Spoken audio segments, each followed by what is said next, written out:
नमस्कार दोस्तों, मैं हूं परविंदर सैनी। दोस्तों, आज हमारे साथ मौजूद है वीरेंद्र दीक्षित। वीरेंद्र जी, आपका कार्यक्रम में स्वागत है। धन्यवाद।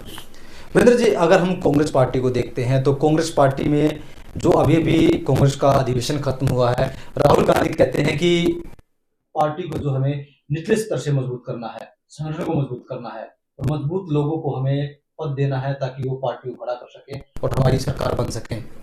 लेकिन जब हम हरियाणा के संदर्भ में देखते हैं तो यहाँ पर पिछले काफी समय से ना संगठन है और कांग्रेस पार्टी ऐसा लग रहा है कि जैसे डेड हो गई है। एक समय ऐसा लग रहा था कि कांग्रेस की सरकार बनेगी, लेकिन उसके बाद से कांग्रेस पार्टी खत्म होती हुई नजर आ रही है। ऐसा क्यों? कहाँ पर कमजोरी है? क्या हरियाणा में कमजोरी है, हरियाणा की लीडरशिप कमजोर है, या इनकी जो केंद्र की लीडरशिप है वो कमजोर हो गई है? कांग्रेस पार्टी ना हरियाणा में कमजोर है ना केंद्र में कमजोर है। कमजोर हैं तो इनके पुराने जो नेताओं की आपसी टकराव है, जिसकी वजह से कार्यकर्ता निराश है। संगठन हरियाणा में नहीं है, जिला स्तर पर भी नहीं है, ब्लॉक स्तर पर भी नहीं है।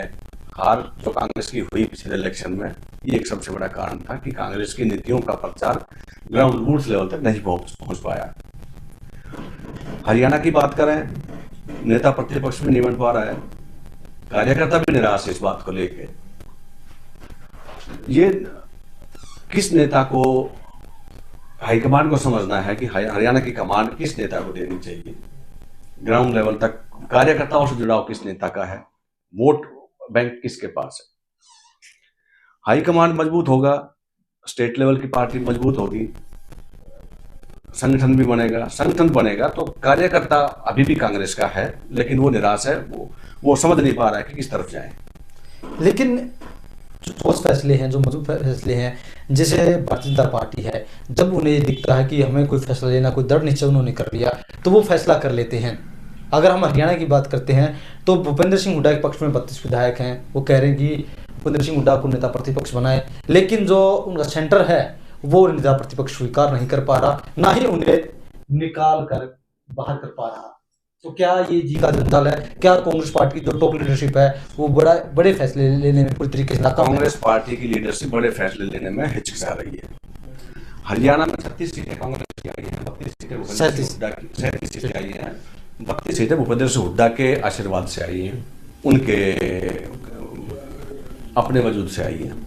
अब हाईकमान को ये सोचना है कि 32 सीट जो नेता जिता के लेके आया है, 32 एमएलए, उसको बाईपास करके या उसको नेग्लेक्ट करके आप तीसरे आदमी को तवज्जो दे रहे हो, तो कांग्रेस की स्थिति क्या होगी फिर आगे आने वाले टाइम में? वीरेंद्र जी, क्योंकि अगर हम देखते हैं जब हार हुई है कांग्रेस पार्टी की, चौधरी वीरेंद्र सिंह हो और भी कई नेता हैं, वो खुलकर अब मंचों से बात को स्वीकार करने लगे हैं कि भारतीय जनता पार्टी हार रही थी, कांग्रेस पार्टी जीत रही थी, लेकिन हम हारे भूपेंद्र सिंह हुड्डा की वजह से। भूपेंद्र सिंह हुड्डा की वजह से हम चुनाव हारे, नहीं तो सरकार कांग्रेस की बनती। तो खुलकर अब भूपेंद्र सिंह हुड्डा के खिलाफ सुर उभर रहे हैं, तो ऐसे में पार्टी एक्शन क्यों नहीं ले पा रही है? ये तो आरोप लगाएंगे नेता एक दूसरे पर, जब हार होती है तो आरोप प्रत्यारोप का दौर चलता है। 32 सीटें में तो भूपेंद्र सिंह हुड्डा ही जिता के लेके आए ना। चौधरी वीरेंद्र सिंह हो, कुमारी शैलजा हो, और बड़े नेता हैं सुरजेवाला जी हो, उनके क्षेत्र में कांग्रेस की सीटें कितनी आई है? 32 सीटें, 37 सीटें आई हैं। उनमें देखो हुड्डा साहब के जो कर्मभूमि है उसमें कितनी सीटें हैं, और बाकी जो हमारे नेता बने हुए मुख्यमंत्री पद की दौड़ में भी थे। हुड्डा साहब ने सरकार गंवा दी। भाई आप अपने एमएलए जिता के लेके आते तो सरकार कैसे नहीं बनती कांग्रेस की? मुख्यमंत्री हो सकता, दूसरा कोई बन जाता, वो हाईकमान के फैसले पर निर्भर करता। एमएलए तो जिता के लेके आओ। एक अकेले आदमी ने इतनी लड़ाई लड़ ली, आप लोग टांग खींचने में लगे रहे। अब क्या एक्शन लेना चाहिए? कांग्रेस पार्टी में क्या बदलाव होने चाहिए, किस तरीके से? कांग्रेस पार्टी में बदलाव तो बहुत ज़्यादा की ज़रूरत है। संगठन सबसे पहले बनना चाहिए, और आपसी जो मनमुटाव टकराव है, हो सकता है इससे एक दो नेता और पार्टी छोड़ के जाएं, या जिनको पार्टी को हाईकमान को बोलना पड़े कि आपकी जगह नहीं है यहाँ पे। इतना कठोर फैसला लेना पड़ेगा। ग्रास रूट का जो लीडर है उसको कमांड देनी पड़ेगी, और बाकी सबको दिल से उनके साथ लगना पड़ेगा। कांग्रेस की सरकार फिर आ जाएगी। क्योंकि एक बात ये भी, क्योंकि कांग्रेस में कई गुट बने हुए हैं। अब डूमर खा का गुट कह लो आप अलग से, वो भी अब अलग सुर है उनके।